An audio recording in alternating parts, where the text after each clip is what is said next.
It was just really a powerful, almost like a spiritual experience, being able to talk to people who really just create food and are living off the land. Like their wisdom is so different. I feel like we're losing a lot of those people. So being able to speak to them was really powerful. This is the Pursuit of Wellness podcast, and I'm your host, Mari Llewellyn. What is up, guys? Welcome back to the show. Today we are talking about meat. That is right. We are doing an episode all about raw milk and red meat. And I'm very excited to welcome our guests today, Brett and Harry of the Meat Mafia podcast. They both have their own personal health journeys, autoimmune diseases, and challenges they faced along the way. And they basically talk to us about how they found the carnivore diet and the benefits they've seen from red meat and raw dairy. And I thought it was a really interesting episode. These boys are so knowledgeable when it comes to this topic. They love talking about regenerative farming, where to source the meat from, what meat they eat. It was just such an interesting conversation, and I really love talking about nutrition, and I think you guys are going to find this really interesting.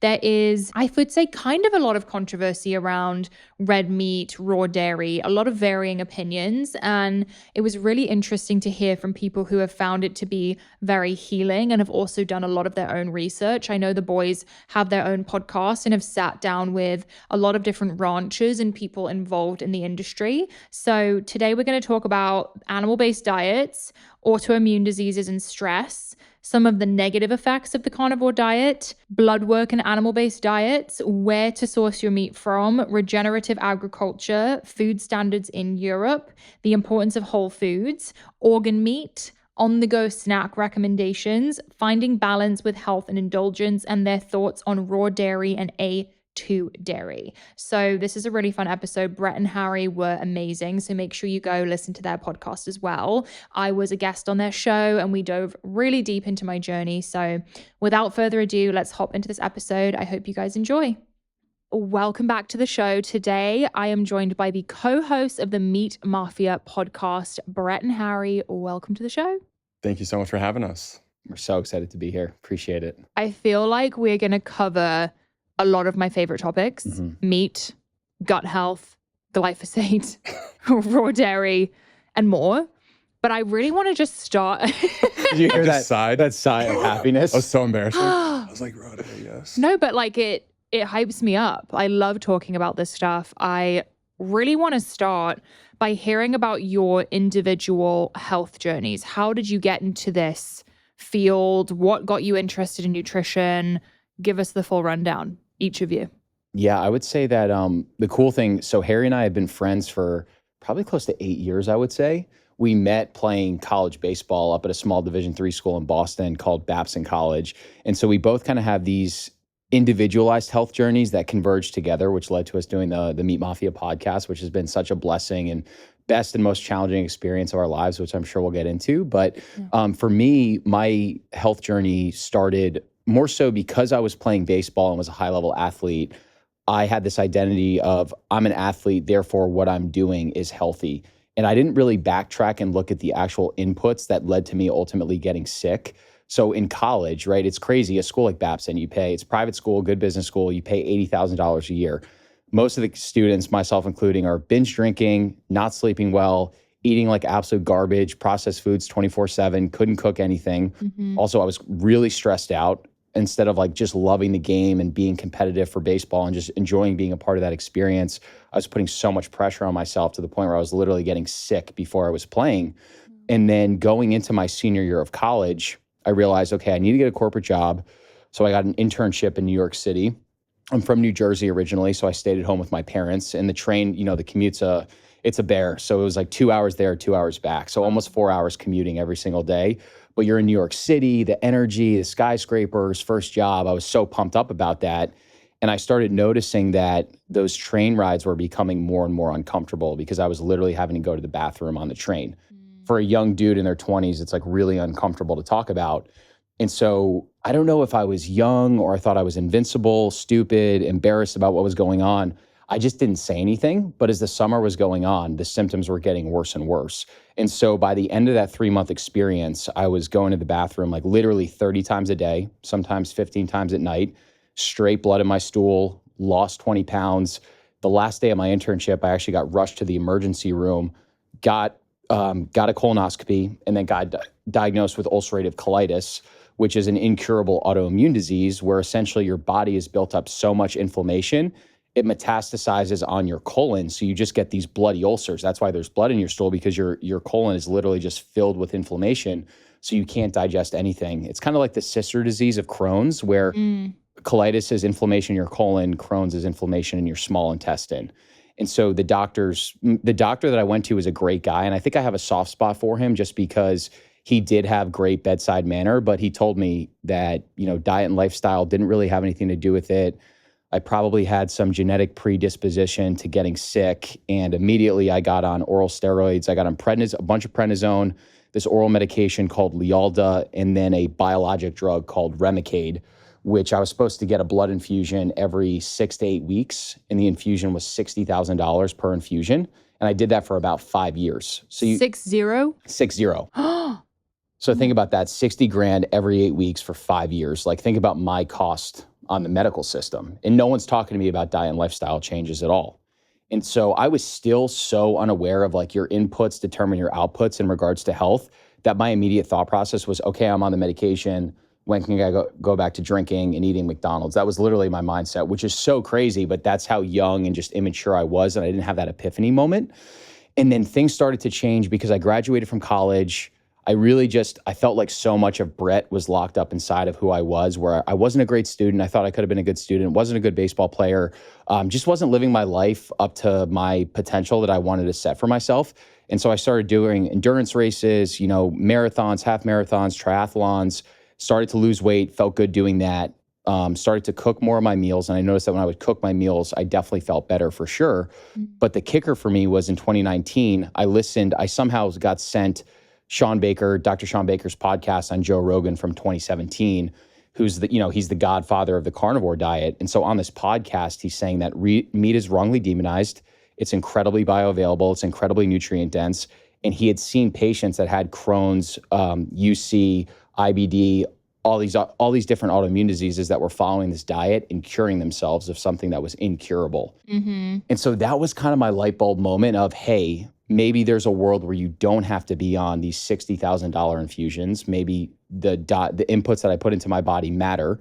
Yeah. And then there was this thought process of belief. And I know that that's something you've talked about during your transformation story. It's like, before we talk about diet, blueprint, all this stuff, I needed to have that mental belief of, hey, I think I can really heal, which is an act of faith, which is so important. And no one's talking to people about this stuff. So I did that diet. I went to the Whole Foods on the Upper East Side because I was living in Manhattan. A lot of steak, chicken thighs, eggs, cheese, water, sparkling water, and then coffee. So I wasn't pure carnivore because I was drinking coffee. And lo and behold, I start doing the diet. A couple days, I feel better. Like this burning sensation that I had in my stomach, that sensation is going away. My skin is clearing up. I'm losing weight. I have energy to pop out of bed at 4 a.m. and go to the gym. I never really struggled with anxiety and depressions, but just like that clarity of thought, which I'm sure you experienced too. Yeah. It's like I just felt like I was thinking like a different person. And then once you start to take autonomy over those foods that you're eating and you start to feel those benefits, then you just want to go all in. So I did that for literally 2 years straight, continued to get healthier and healthier. And then, like a lot of things, those drugs that I was taking, they were treating one thing, but they caused a whole other host of side effects. So the drugs were actually causing me to break out in cystic acne. So where I would sweat. So like under my beard line, my chest, my back, etc. I went from dermatologist to dermatologist. No one was linking it to the drugs that I was taking. I just had this intuitive sense of that's what it was. And so I pushed my doctor to get me off of those drugs. Like, and he was the steroids, the infusions that I was getting. Got it. So I didn't have side effects for like the first 4 years, and then year 5, I just started getting these pretty nasty skin side effects. And he said, okay, well, I know you take good care of yourself, but I just let's do a colonoscopy and see where your inflammatory markers are at before I make a decision. And so do the colonoscopy. And not only did I have I had zero inflammation and zero microinflammation as well. And so again, doctor didn't tell me this, but that's my definition of being medically cured. This was 2021. And then since then, have been completely drug-free, like genuinely feel like I'm in the best health of my entire life. And that was part of my kind of like catalyst to wanting to start the show with Harry, was everything that the doctors told me not to do. I almost ran towards some of those things. And that's ultimately what cured me. And I think if I didn't do that, I would probably still be on that medical merry-go-round. So again, I know that's a lot of detail, but I just want the listener to understand you can be at the lowest of the low, which is like crapping blood 20 times a day. And you can end up fully reversing that stuff, being drug-free and living this amazing, like badass life that we're all entitled to live. So incredible. And I appreciate you sharing detail because I think it's needed. It reminds me a lot of my journey in a way. It's like this rock bottom moment, whether it's mental, whether it's physical, and diet and lifestyle can really pull you out of that. So would you say, do you even meet the criteria for UC now? I would pretty much guarantee that if I got my blood work drawn today, I wouldn't have any of those inflammatory markers. Like there's not urgency to go to the bathroom. There's no blood in my stool. Yeah, any of those symptoms, I don't meet the criteria. And I'm sure it's probably similar for you where I'm almost forced to stick to this blueprint because if I deviate, the symptoms come back. Yeah. So that's why I'm always tentative to say, am I cured or not? Because I feel like if I stick to this blueprint, I am cured. And if I keep going off the path, I probably will be back where I was in 2016. So it almost forces me to be healthy. So I think in a lot of ways, people would view that as a curse. I really view that as a blessing. I love that. And I relate in so many ways. Like I was, fully diagnosed with borderline personality disorder. Now I don't meet the criteria. And when I read about it online, it said, this is for life. And I fully expected to have BPD for the rest of my life, self-harm for the rest of my life. Now I don't even meet the criteria. It's insane. It can be a complete curse too, just taking that diagnosis in and labeling it as, that's who you are now. I think for like both of you, the fact that you don't identify with it anymore is huge. When you hear a diagnosis or read one, there's almost this sense of relief of like, oh, that's what's wrong with me. But then you start to identify with it and you're like, that's who I am. Like I am someone with BPD. And it kind of leads you into, I don't know, having a victim mentality or acting like that's who you are. Definitely. And it took me going through medication and so many different tactics to finally realize like it was just hard work that had to get me out of it and changing what I was eating, what I was doing, the way I was living.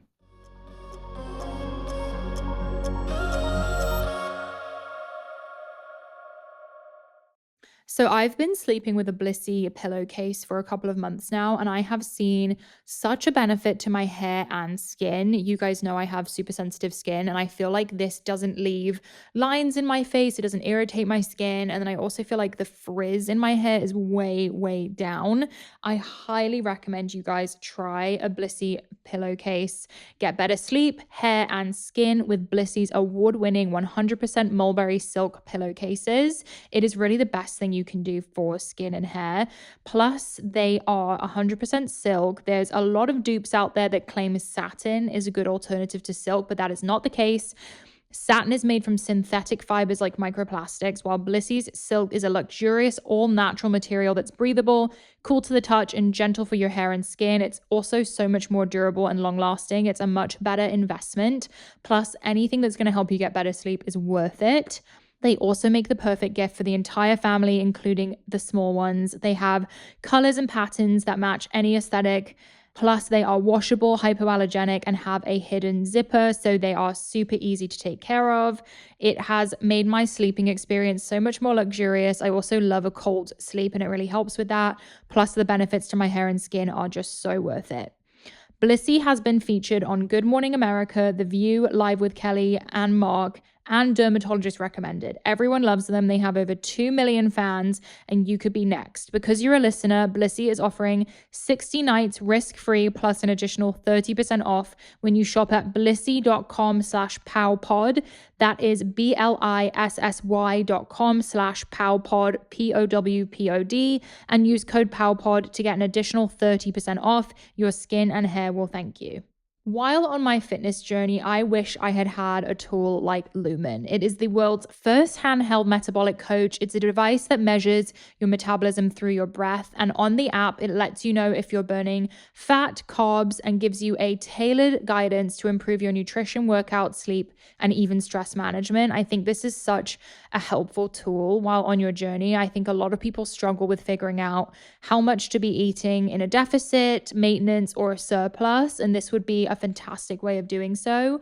All you have to do is breathe into your lumen first thing in the morning, and you'll know what's going on with your metabolism, whether you're burning mostly fat or carbs. Then lumen gives you a personalized nutrition plan for the day based on your measurements. I know I personally really thrive on healthy fats, and that's what I did throughout my fitness journey, but it took me a while to figure that out, and I feel like this would have helped so much. You can also breathe into it before and after workouts and meals, so you know exactly what's going on with your body in real time. Your metabolism is your body's engine. It's how your body turns the food you eat into the fuel to keep you going, so it's really important to measure this with each breath. It can also track your cycle as well as the onset of menopause and adjust your recommendations to keep your metabolism healthy through hormonal shifts. So if you want to take the next step in improving your health, go to lumen.me/pow to get 15% off your lumen. That is lumen.me/pow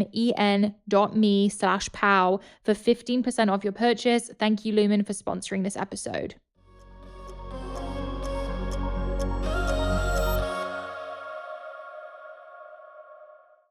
Harry, what about you? Yeah, so mine is a little bit more of like the common man story. So I did have some health events early on in my life that I think drew me closer to like really understanding real health. So I had some very serious like ear infections as a kid that I had to take some serious antibiotics. And the only reason I mention that is I think that those antibiotics ultimately led to me having to take other things down the road. So when I was in seventh and eighth grade, started getting like acne and just seeing like it was getting worse and worse. And then quickly realizing that like this wasn't going away through like anything that I was putting on my face, or like just most of the things that dermatologists were telling me to do. It just like was never really steering me towards diet and lifestyle. So get to high school, and just continues to be a problem. And at that point, like I was very much like focused on playing sports and being in school. And so, having to deal with like something that's just like constantly on your face. I know you have a similar story with, I've been there. Skin issues. And it's like, it definitely is humbling. I feel like anyone who knows who's been through it is like just a different type of person. Yeah. But for me, I ended up getting on Accutane because of it. And so I think that for me, that like really introduced me to just those drugs are insane. Like just experiencing like nosebleeds for no reason, really, really dry and flaky skin. You have to get blood work done every month to make sure like everything's okay. Your kidneys are still working. And so just like looking back on that time period of my life, like I think about what I was eating at the time, and I was training so hard. I was trying to become a college baseball player, was super dialed into performance early on, but my diet was just like at lunch, I was eating chips, cookies, chocolate milk that was highly processed and just like high in sugar. So I was basically eating all the things that would promote a really distressed gut and bad skin. And so I really just started to continue to go down the performance route, and I had taken the drugs to help me get through that phase. And then when I got to college, I just really tapped into just like eating better. So I started a paleo diet, and I was like the odd kid on the baseball team who was like nerding out on just like switching up diet and lifestyle. And it really helped. Like I just noticed that, in the gym, I was like on a totally different level, and just being able to push myself harder, had better energy, and I was just paying attention to the right things. So that like, it flipped a switch for me, where I saw people who weren't doing that, and just like the comparison, and even myself, like when I wasn't doing those things, it was just a totally different person. So I had that experience, which was really powerful, and then just got into the working world. So 5 years of just kind of sitting at a cube. I was working a finance job and just kind of let my habits slip, where, I was still going to the gym, and I would go and get a light workout in. And then I started realizing like how much processed foods I was actually eating. So I was just getting the Oreos, getting the chips. They were just like sitting out at the lunch counter, and like quickly just saw like this like once like athletic, vibrant spirit and body just like slowly start to go away. And I was like, I'm like 26, and this isn't like a crazy story or anything, but it's like a lot of people go through that. I'm sure like, so many people are listening relating to this right now, especially the corporate environment. I feel like it's so easy to eat bad. In a corporate office. I think it's a lot of stress eating too. I know, at least for myself, it was like almost eating out of boredom or just lack of fulfillment.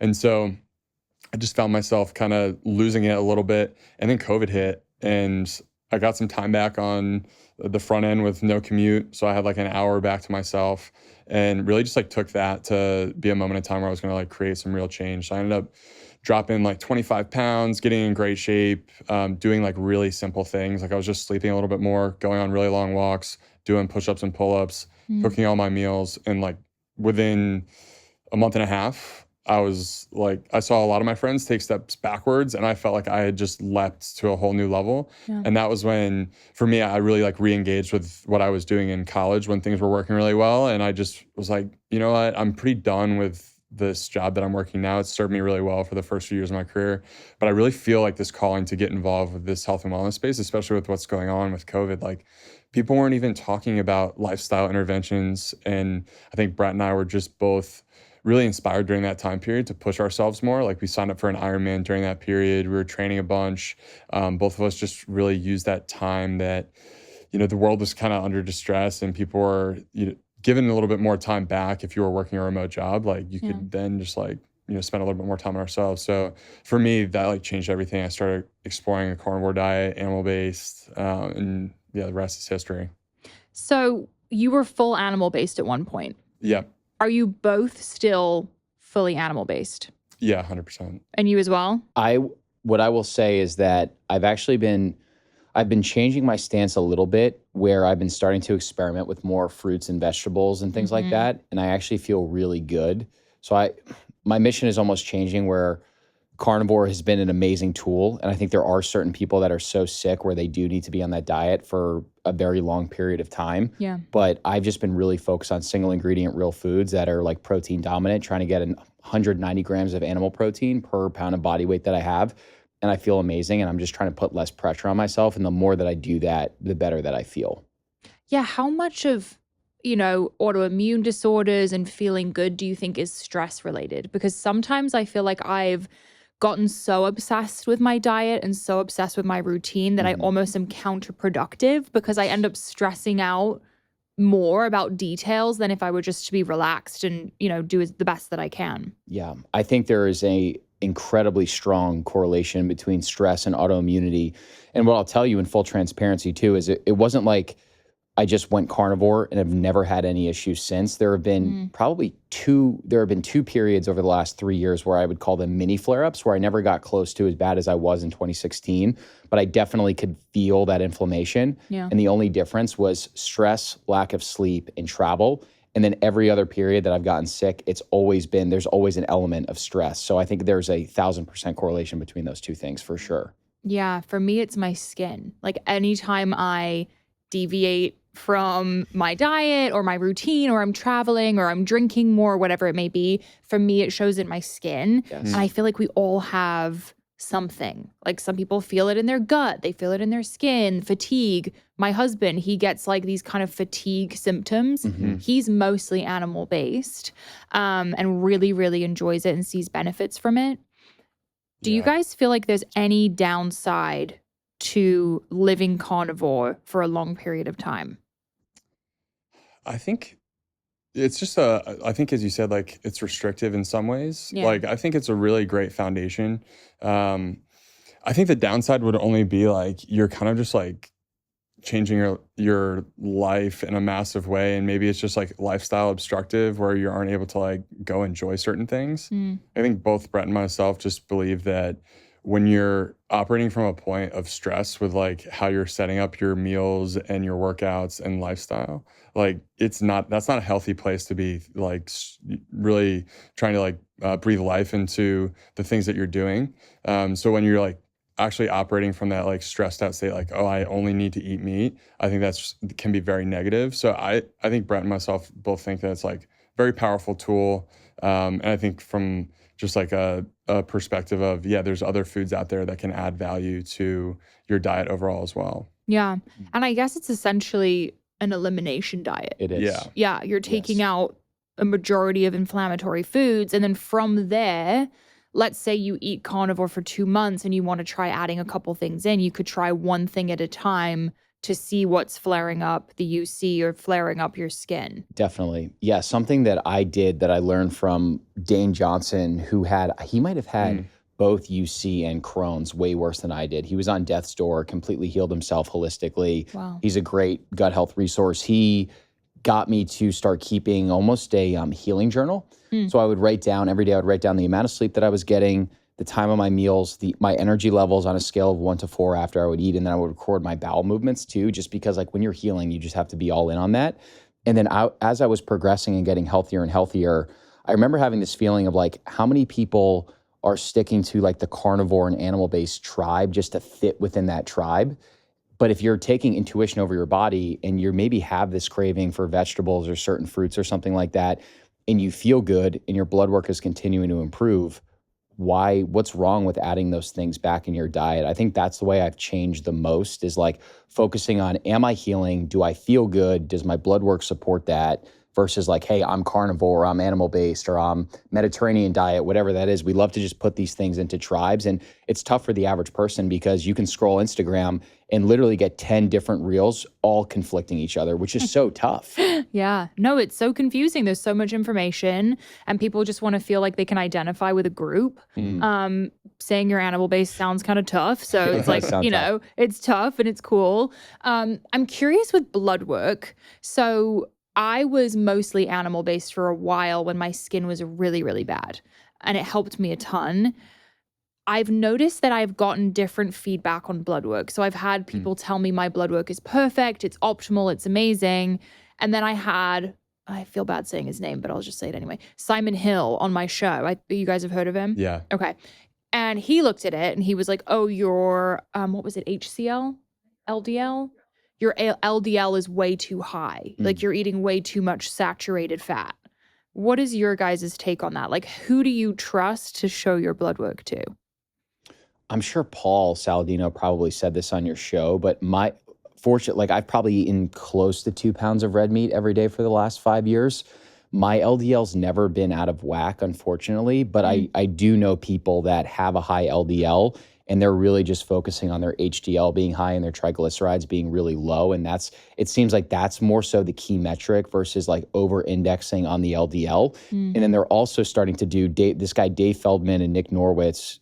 Nick went to medical school at Harvard. He has Crohn's as well. He's got this whole thing called the lean mass hyperresponder theory, where there's certain people, like the leaner you get, the more weight that you're losing and the more red meat you're eating, your LDL might actually skyrocket, but he's still indexing on the HDL to triglyceride ratio too. Okay. Yeah. I know that everyone has a different opinion on this. I feel great when I eat a lot of meat. I feel like Paul was super happy with my blood work, but obviously people in this industry just have such different opinions. Sometimes it can be difficult to, nail down the right way to go about it. Yes. I'm curious where you guys like to source your meat and food in general from. Like, I know sourcing is a really important piece of the puzzle. How do you guys find good meat? Yeah, I love this question. I started sourcing from local food when I was doing all that stuff during COVID cooking, and just realized that like there was some connection there that I was missing, just like learning how this food was raised.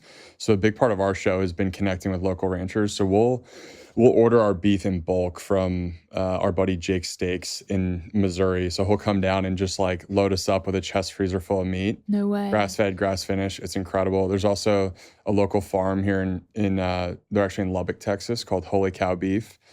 They're incredible. Grass-fed, grass-finished. One of the first people to provide grass-finished beef to Whole Foods. Wow. And so they are incredible. We get beef from them. So I think really the name of the game is just finding people you can ask questions to. Like, it is more of a process. Like, it's so much more convenient to just go to Whole Foods and buy the steak off the shelf. But I think there's like a layer of trust and resiliency over time that gets built up, where like if you want certain things, or like if you're really interested in like going a lot deeper and like cooking some more unique parts of the animal, like they'll be able to provide that for you. Like, I think it's like become hard to come by, or liver has become hard to come by. Yeah. But like, they'll get it for you. Or like if you want to make bone marrow or bone broth, like they can pull bones aside for you. So there's just a benefit, I think, in having those relationships with some of these farmers. Yeah. And local is best. There's just such a benefit being able to know the people who are making your food.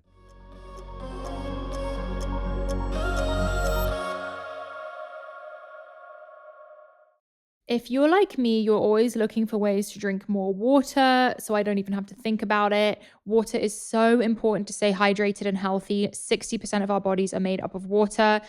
But if you're like me, you probably don't trust your tap water. It's the last thing we want to have to worry about. But according to extensive research by the Environmental Working Group, 3 out of 4 homes in America have harmful contaminants in its tap water. So it's super important to keep your water pure and healthy. And that's why I use AquaTrue. AquaTrue uses a 4-stage reverse osmosis purification process. Their countertop purifiers work with no installation or plumbing. It removes 15 times more contaminants than ordinary pitcher filters and are specifically designed to combat chemicals like PFAs in your water supply. PFAs are found in almost 45% of US tap water. Greg and I have the under the sink option for the AquaTrue, so we can just get water from the tap, and it is amazing. I love knowing that him and I are getting safe water, as well as the dogs, which are also so important to me. In the Bloom office, we have the countertop purifier, which is so amazing. It's so easy, and I know the girls are getting good, healthy water. Long-term exposure to PFAs can lead to adverse health effects like cancer, endocrine system disruption, liver toxicity, which is why I'm so glad that AquaTrue removes PFAs and I don't even have to think about it. I can truly taste the difference compared to my old water filter, and I know the dogs are getting the best water possible. It got delivered straight to my home and was so easy to set up, and it also makes my coffee taste so much better. AquaTrue comes with a 30-day money-back guarantee and even makes a great gift. Today, my listeners receive 20% off any AquaTrue purifier. Just go to aquatrue.com/POW. That's AQUATRU.com/POW and automatically receive 20% off any AquaTrue water purifier. That's 20% off any AquaTrue water purifier when you go to aquatrue.com/POW.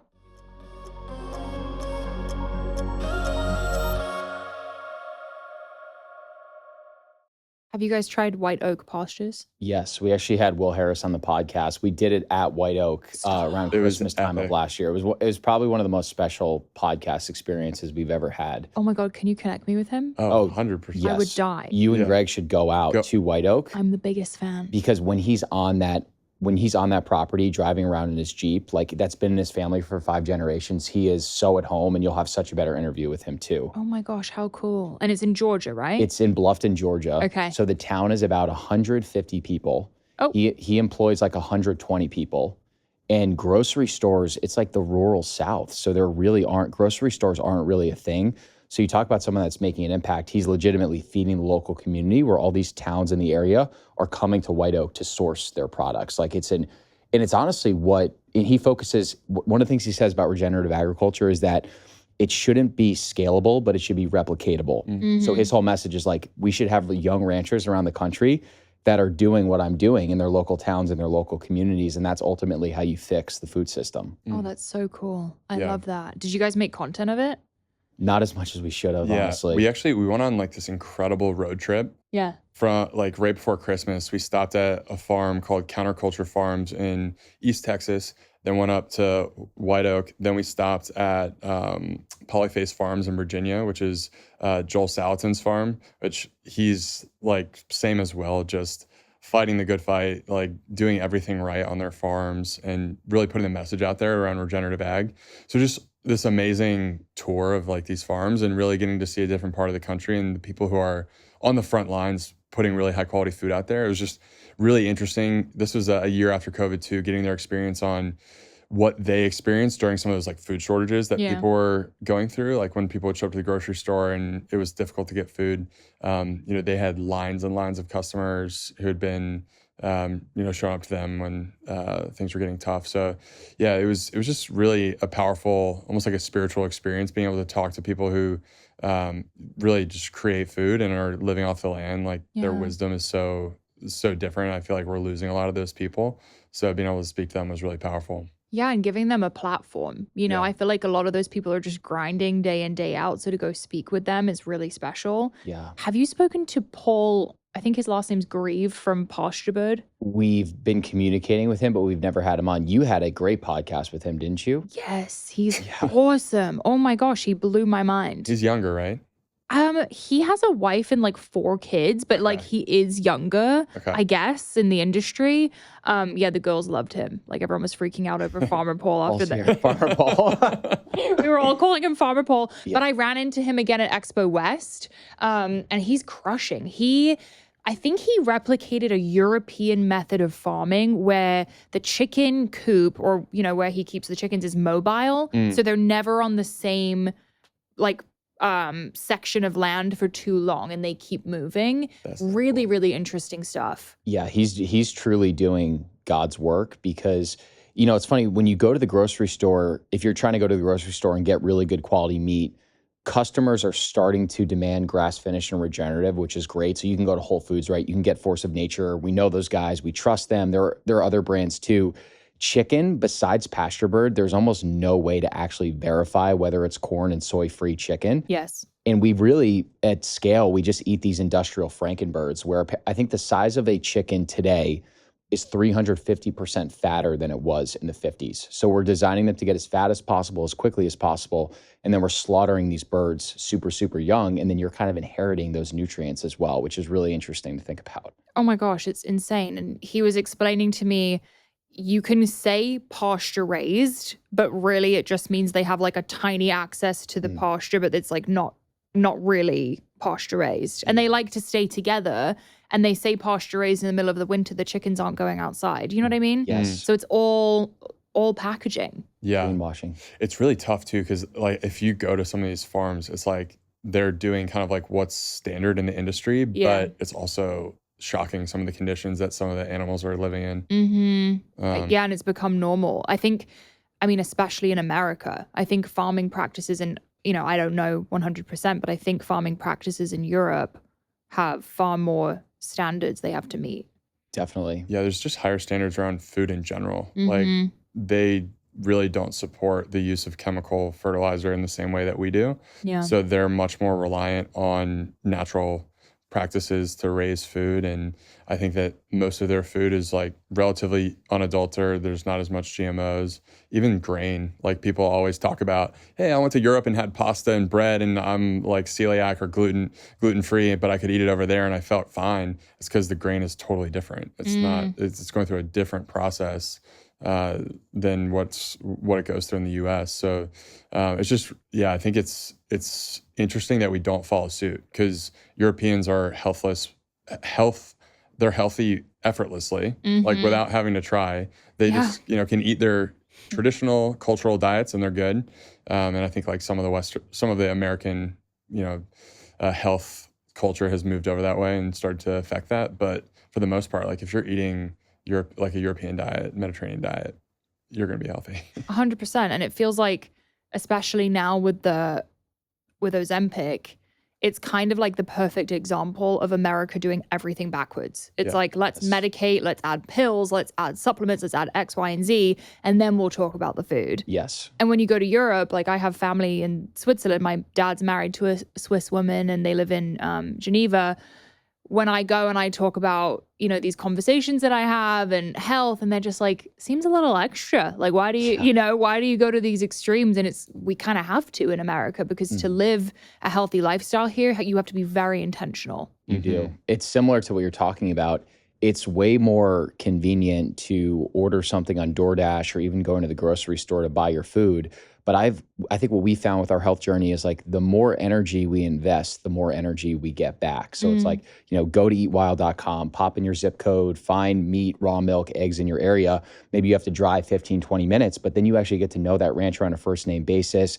It's like true God food, single ingredient foods. And if that all you did was just eat those single ingredient foods grown by that rancher, your body just knows how to metabolize it. It's almost like Harry was saying in Europe, if you're just eating single ingredient foods, you're almost forced to be healthy. So it's simple, it's not convenient, it's going to require more energy, but the person you're going to transform into is so incredible. And you're the perfect example of that, of like, there's no dopamine when you're trying to lose 90 pounds. You just have to invest that energy and look at everything you've done on the other end of that too. Like, it's just incredibly inspiring. Thank you. I always say pay now or pay later. Yeah, when I get feedback like, oh, it's expensive to eat healthy or it's expensive to do blood work or whatever, I get it. And I am coming from a privileged standpoint and I do acknowledge that. But I feel like the best thing you could invest in is good food and your health. Like I really can't think of anything better. Yeah. Yeah, I feel like we have this way of over-sciencing nutrition and food diet. Like Simon Hill, the comment that he made to you about LDL, that I think it's actually really too far in the weeds. If you just focus on what Brett was just talking about, eating single ingredient real foods across a spectrum of what could be raised on a farm, and those animals are healthy, if you check those boxes, you probably don't even need to go get blood work. You're good. You know? So I think there's just this almost psychosis that we've kind of like lulled ourselves into, that we need like scientific data for every single little thing that we're putting in our body or whatever it is. But if it's grown from the earth and grown in the right way, like you're going to be healthy. The downstream effects of just eating foods that are God foods, like can completely change your life. And then you don't have to worry about, all right, like, is my LDL a little bit too high? Like, maybe at some point you do, but like, yeah, I really do think that you can simplify these things. And I think that message is so much more powerful to people who are overwhelmed, which is the majority of people coming from social media, seeing all this different information, different lifestyles. At the end of the day, if the one message we can get out there is focus on whole foods, isn't that more powerful than studying blood work? I sometimes think, no shade to those people, but you're just overwhelming the audience. Like majority of people don't even know what you're talking about. 100%. And I think telling personal stories and sharing this like easy to understand information is so much more powerful. I think what you just said, Mari, gives me hope in the context of sharing more stories through social media. Like you think about all the people that probably that first transformation post that you put impacted, or even me sharing like before and after with ulcerative colitis, because Western medicine isn't taught to share stories, right? We just label that as anecdote. Where for me, I was literally going on Reddit and I was finding these people throughout the last like 15 years that had Crohn's, colitis, et cetera, that were following this diet, even though it was popular, and they were claiming that they were healing. And I'm like, well, I'm on these drugs and I don't feel great, but these people are doing something unconventional. Isn't the goal to heal? My doctor's not telling me this, but if this is going to get me the results that I want, I should probably lean into this. And that's the power of story. Like, I don't think I would be here if it wasn't for podcasting, social media, Reddit, all these amazing platforms that exist. And that's what gives us hope. Yeah, the personal stories. I think that's what people resonate with, and that's what gets them on their journey. So totally, it makes it so worthwhile. You mentioned liver. Yeah. Are you guys fans of organ meat? For sure. I think it's something to include almost in like a microdose way, like just a little bit can go a long way. The like vitamin B matrix in liver is incredible. You don't need a ton of it, but if you get like an ounce a week or even, a little bit less than that, like you're still doing your body a huge benefit. I think there's a lot of foods, like bone marrow is one that comes to mind for me. It's so rich. Like you can, have you had bone marrow? Yes, it's so good. Like, it's you so don't good. need much. You just need like a little bit, and it satiates you. There's so much fat, so many nutrients in there. So I think with all of those foods, it's like a little bit goes a long way. Yeah. Liver King had me eat it raw. No way. How is that? He was my like first guest on my show. Are you serious? And it was right after his steroid scandal, So and he wanted to come clear the air on my show. And I was like, oh my fucking God. Like, I have never even had a guest on my show. He came to where I was recording in LA, full headdress, barefoot, no shirt, Liver Queen with him in hand, squad of 10 people, comes in with the Chef Lionel, and they had a board for me to eat on the show. Raw liver, raw testicle, raw bone marrow. What else? Was that it? I ate a bunch of stuff. And the raw bone marrow was the worst because it was waxy. Do you know what I mean? I've had it. Yeah. There's not really any taste, but the texture is really off. The texture's really off. But regardless, that was like one of the craziest interviews I've ever done. How did Liver King smell? I need to know this. I think because I was so focused on what was going on, I didn't really notice. But afterwards, I was told everyone in the office lit candles and were spraying things because he was like apparently very pungent. Yeah. Wow. And Liver Queen did ask me if I wear deodorant. And? I was like, nah, not really. And she was like, I'm sorry if I smell. Like they were like aware of it. Yeah. Really? How funny. Maybe you can have somewhat normalcy and hygiene and eat the right foods and kind of blend both of those things together. Yeah. Like I just think we need like just a little bit more stability because there's so many great parts of his message. Yeah. But it's like, it's okay to wear deodorant. There's some really healthy, great brands out there, right? Like, but just you a know balance. what? I find if I'm love that Bloom energy drink. Pop. Thank you for that. Sponsored. Cheers. Cheers. Mark. Sorry to cut you off. Cheers. It's so Had good to. too. And guys, look, balance. There we go. We're having a little caffeine right now. Little Definitely. caffeine. I think when I eat really clean and I'm like on my grind, I don't smell. 100%. Do you feel that way? Yes. Definitely. Like I only get BO when I've been drinking alcohol or eating bad. Definitely. If I'm stressed, I smell too. That's also something I've noticed. Yeah, the stress cortisol thing. maybe. Remember Reagan? Stress Yeah. sting. I love that. Yeah. And then for me too, I find I actually do like eating liver raw. My trick has always been chopping up into smaller pieces, a little bit of olive oil, balsamic vinegar, and then the Maldon or Malden, however you pronounce it, Yeah. we have the smoked sea salt. Yeah. You throw some of that on there. Okay. So good. Or you could even just take those liver cubes, chop them up, freeze them. And then our protein powder Noble, which is a nose to tail protein powder, we do a little microdose of organs in there too. So there's a lot of like unique ways to get it in, but I don't overly fixate it. I feel like I go through periods where I eat more and then certain periods where I don't, but I feel good either way. Yeah. Yeah. I froze it for a while and would swallow it like a pill. And I don't know. I don't know. It was a lot for me. It's a lot. Because I just feel like my routine is so stacked that I'm like, can I really keep up with this? Greg eats organ meat every day. Nice. Yeah. Raw. Just liver? No, he eats a few things. He gets the blends. Oh, cool. Like And- caveman blend or whatever. Yeah, it is. he Nice. likes that. He doesn't do raw. He just cooks it. Nice. Yeah. I will say we went to, have you been to Rome Ranch in No. Fredericksburg? Oh, It's you guys Taylor have and to go. Katie Collins, who they Ooh. started Epic Bar and then Force of Nature as well. Oh, savage. So Okay. they bought this ranch, and it's a regenerative ranch. There's like a pack of incredible bison out there, and you can pay to go to the event where they will fully process a bison, where they'll shoot it. It's honestly an amazing experience. And if you've never hunted before or anything like that, I never hunted before. It was probably the closest I'd actually gotten to death and understanding processing. Yeah. But they butcher up the liver and the heart, and like the freshness of bison liver and heart, it actually tasted so good. Like Really? zero gaminess at all. There's like no flavor. It is a totally different experience. Oh my gosh. Yeah. Okay, I kind If of you're want to do down that. for it, it's a incredible experience. Taylor would be an awesome guest for you, by the way. Oh, Yeah, He that is would be He's awesome. literally like our hero. He's Really? incredible. Oh. yeah. The way he speaks to food, it's spiritual. Like Yeah. he speaks with such a reverence for the process of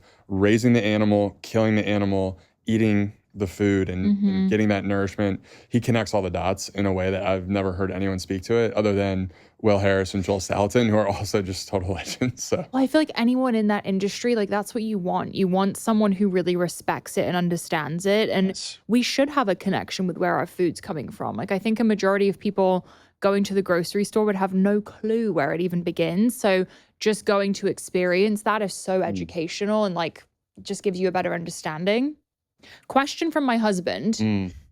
Greg specifically called me before this and said, please ask the guys, what are some good on-the-go packaged items you'd recommend for animal-based diets?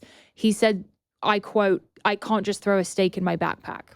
Oh, So he needs ideas. but you can. So yeah, we've gotten the pleasure to work with and have a lot of incredible brands on our show. So we've spoken with a lot of these founders who are doing things the right way. Yeah. They source from these amazing farms. The ingredients are really simple. So one of my favorites is the Carnivore bar. It's a pemmican bar, which is an ancient Native American tradition of drying this meat and then embalming it with tallow and salt. And that's it. And so it for some people is like a little bit too meaty, but they also have like a honey barbecue, and I absolutely love that product because it has a shelf life of like 25 years, so you could buy them in bulk and just like throw them in your backpack whenever you're on the run, and they're a perfect snack. And yeah, there's a few others. Carnivore snacks. Carnivore is one. Have you seen snacks. carnivore snacks? I don't know. Oh my gosh. It is literally a steak in a bag. Oh. It's like they have this dehydration Oh, process. we've had those. They have ribeye ones, right? Yes. Yes. And they're just insane. like just with sea salt and then just dehydrated. You're right. That is a regenerative steak meat. in a backpack. Yeah. That's so good. And then there's this newer brand that we started working with called Farmer Bill's. It's biltong. So like South African beef jerky. And there's like this moisture and juiciness to it that regular beef jerky doesn't have. It's one of the best snacks I've ever had. Wow. Okay. The Farmer Bill's meat stick is it's like literally almost, it's better than steak. It's insane. Okay, We're gonna send Greg a care package. We're gonna load that man Please up. do. Yeah. Another one too. Sorry to Go you ahead. really got us going here. Man Bar, this new brand, buffalo. So it's buffalo and beef. So buffalo meat and then cow beef, and it's like this incredible blend.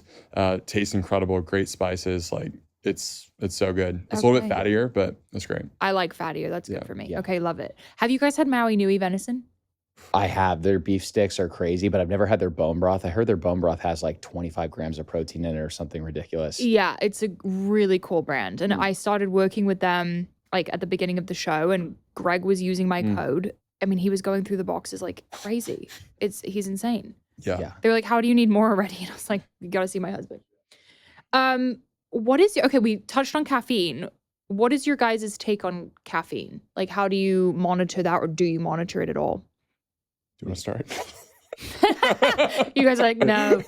So that's probably my biggest vice, to be honest with you. I probably drink like 4 to 5 cups of coffee a day. There's worse things. Yes. And so when I was healing, I did notice that even though I was drinking coffee, if I got above 2 cups of coffee, I was just drinking cold brew at the time. I've heard certain people have said that sits better on the stomach.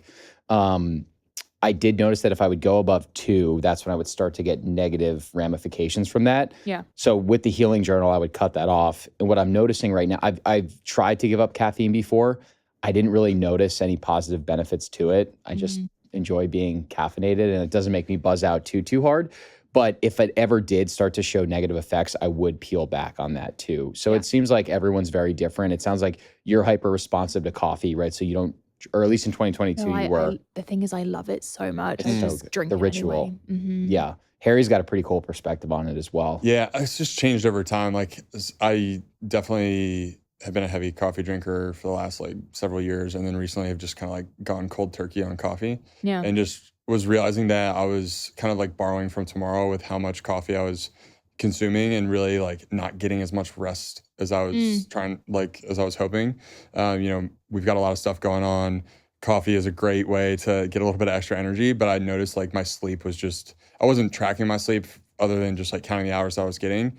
And I was just waking up tired, and that feeling of like waking up not rejuvenated from your sleep is like not a good feeling for me. And I don't think it's a good sign. Yeah. So I just pulled back hard the last few months, went cold turkey. And honestly, like the first few weeks was brutal, but then you get used to it. And I've noticed just better energy, more consistent energy throughout the day. When I get tired, I sleep. So I don't know. It's a little bit like more robotic. I feel like most people are just like used to just like slamming a few cups of coffee and just like, doing their thing. But I do really enjoy, like a coffee every now and then. Like I'll do like a cup of coffee a week on like a more like ritual, like Sunday morning coffee, which feels great. Like I'm looking forward to it. Yeah. So I think there's something special to just like pulling back, because I definitely am the type of person who will like just go all in and just like abuse drinking coffee. Totally. Just have like, 8 cups or, however many. Oh my God, Harry. Yeah, too much. He's a big man. He's 240. It's like tranquilizing a horse. Quality of beans is huge too, right? Yes. Like really making that intention to buy that organic, mold-free certified coffee. I definitely notice a positive benefit of my gut health when I'm drinking like good quality espresso versus if you're like opting to go to Starbucks or something like that. Totally. That's a big thing I focus on. I mean, I did have a Swedish Hill coffee this morning, but so good. Outside of that, I really try to make it at home, and I'll use beans from our favorite coffee shop on Long Island that I know is clean. I've tried Dave Asprey's, what's it called? Danger Coffee. Oh, Danger Coffee. Yeah, that one's certified mold-free. That was a big thing that I shifted during my acne journey, because I found that I had ochratoxin A in my blood work, and I think it was from store-bought coffees. And also when you get store-bought coffee, they're like pouring hot coffee into plastic. Yes. Which is also really concerning. Yes. And using tap water probably too, right? It's like the trifecta. Totally. And at home you can use filtered water, you can use your beans. So I personally maybe am a little having too much caffeine, but I also think when you live such a healthy lifestyle, it's like, you got to balance it out and focus on the right things, Totally. Would you let yourself indulge in a little chocolate croissant at Swedish Hill? Okay, so I've had like half of one there and it was really good. Yes. Like I was impressed. It's tough when you go to a bakery coffee shop and you know everything's quality and they're making it in-house and they're controlling the grain. It's like, I want to live life a little bit and get a chocolate croissant. And that's the balance that we're talking about, of that normalcy of like, you have your routine, your plan, your single ingredient foods. And then you can also go out and enjoy life. And you've built up this incredible resistance and resilience. And I think that's really what health is about, is resilience of like, I'm not doing all these things just to be like really neurotic and in this biohacking routine where I never go out and eat, or I go back to New York and I never have a slice of pizza. It's like, we built health. So I think you can enjoy some of those moments too and just get back on track afterwards. You can bounce back 100%. And also I always think about in terms of toxins, like being around fragrances or air fresheners or cleaning chemicals, creating a sanctuary in your house where you're not around those things, so that when you are in an Uber that has an air freshener, which by the way is my worst nightmare. I'm like, every time I get in an Uber with an air freshener, I'm like, please low. But it's so that we can get through those moments and feel good afterwards. And we're not just constantly surrounded by toxins. So I 100% agree with you on that. Before we wrap up, I have to ask your guys' opinion on dairy, raw dairy specifically. Do you guys partake in raw milk? Or cheese? Okay. Yeah, big time. Honestly, like one core part of my diet, I basically, for the most part, when I'm like going about my week, I just try to like overly simplify. So I'll do ground beef and raw milk for the most part in my diet. And I love raw milk. Amazing enzymes. Like I think there's so many amazing gut benefits from drinking raw dairy. It really still has that healthy bacteria. So it replenishes the gut microbiome. And then just from like a electrolyte and hydration standpoint, and the ability to actually have almost like a meal and like a calorie dense meal, caloric and nutritious meal in a very short period of time, I don't think you can beat raw dairy. Yeah. So like I'll go like most of my day just like on raw milk, and then I'll have dinner. So I'm a huge raw dairy drinker. Yes, huge proponent. Love that. Yes. Harry did a raw milk fast where he drank a gallon of milk a day for 7 days, and that's all he consumed. And he was literally buzzing with energy. Stop. Yes. Yeah, it was awesome. So I had read this book, The Untold Story of Milk, and which is incredible book. It's unbelievable. You're kind of the face of raw milk. He's the plug. Look, he's the plug. I sighed at the beginning of the show when you said raw milk. You're like, I was like, oh. Yeah. No, but it really, I think that there's a story around milk that people don't really understand. I think dairy has gotten bastardized, like in a lot of cases with how the food production has happened. Like dairies today are good at the turn of like the 1900s. That was when kids were dying from consuming dairy, which was mostly at that time raw. And they were dying because it was swill milk from these like basically toxic animals that they were not healthy themselves. They were all living like head to toe next to each other behind these old like whiskey distilleries, and being fed garbage, things that they weren't supposed to be eating. And the milk that they would actually end up shipping out was, they would put plaster of Paris in it, chalk, all these things to make it white, to make it not smell, but still consumable for people. And then they would pasteurize that product. But ultimately, like what ended up happening was milk changed, and we've just like totally gone down the path of pasteurization and haven't really revisited just standards around dairy and improving those standards so that we can have raw milk. And I like truly believe that raw milk is far superior to pastured dairy or pasteurized dairy. Question, am I saying A2 or A3? Which one is it? A2. What does A2 mean? It's just the genetics of the cow. So A2 is supposed to be more of like the milk that ancestors from Europe would have drank, and it sits better in the gut for most people. Love that. The way that I understand it is I think goat's milk is naturally A2, and I think Jersey and Guernsey cows are naturally A2 as well. And it's more of these like industrial Holsteins that are like the big black and white spotted cows that have that A1 gene or whatever the technical terminology is as well. I've been told, so for anyone listening who's also sensitive to dairy, because in the past I cut it out completely because of my skin, but I've like been dabbling in it now that I feel like I've been healing. A2 and goat dairy is kind of the first place to start because it's a little bit easier on the gut, I guess. Yeah. Okay. Yeah, I dabble as well too.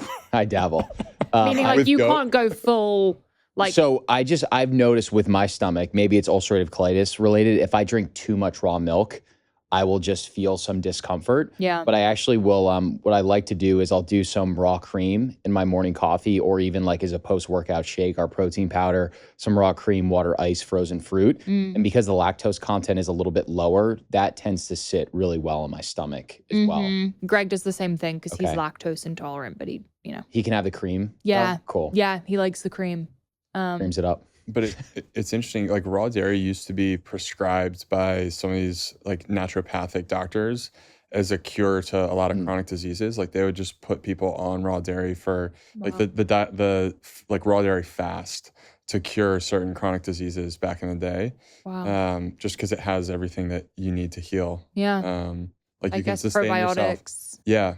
It just gives your body that stability to heal itself, which I feel like a lot of people kind of like, we don't really think about the body of just like having that capacity to heal. But I think like fasting kind of does the same thing. It's like when you fast, you go through the process of autophagy and your body just starts to like cleanse itself. So I think it's just like an interesting little experiment. I mean, I've never heard of a milk fast before, but now I'm kind of intrigued. Pretty cool. Give it a shot. Guys, thank you so much for coming on the show. I would love for you to tell everyone where they can find the podcast, the products, your Instagram pages. Yeah, so Meat Mafia Podcast, Apple, Spotify, all major podcast platforms. We do most of our content on Twitter and X, which is pretty unique. That's actually how we started, was writing a lot of these informational Twitter threads just about what we were learning in the food system.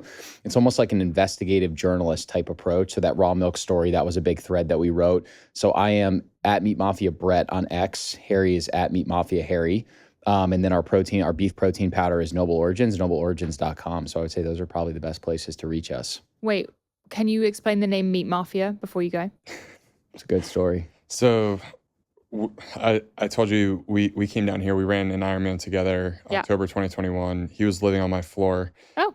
I slept so good on the floor, by the way. Sleeping on the ground. My REM score was incredible. Cool down there, you know? And that was like when we had the idea to start writing. We were just trying to do something together, have a creative outlet. Started writing online about the food system. We had gotten some advice to create anonymous accounts. And so we created some anonymous accounts on Twitter. They were Mafia characters. So he was Mr. Salazzo. I was Clemenza. And it was just like almost a joke. Like we were just like, let's just run with this anonymous thing. And it started picking up traction. So we started just like kind of calling it the Meat Mafia. And we were talking about, carnivore diet, animal-based diet, regenerative ag. So it was appropriate. I love it, guys. That was great. Congrats on all the success. And thank you so much for coming on. Thank you. Thank you so much. Woohoo! Thanks for joining us on the Pursuit of Wellness podcast. To support this show, please rate and review and share with your loved ones. If you want to be reminded of new episodes, click the subscribe button on your preferred podcast or video player. You can sign up for my newsletter to receive my favorites at marilewellen.com. It will be linked in the show notes. This is a Wellness Loud production produced by Drake Peterson, Fiona Attucks, and Kelly Kyle. This show is edited by Mike Fry, and our video is recorded by Luis Vargas. You can also watch the full video of each episode on our YouTube channel at Mari Fitness. Love you, Power Girls and Power Boys. See you next time. The content of this show is for educational and informational purposes only. It is not a substitute for individual medical and mental health advice and does not constitute a provider-patient relationship. As always, talk to your doctor or health team.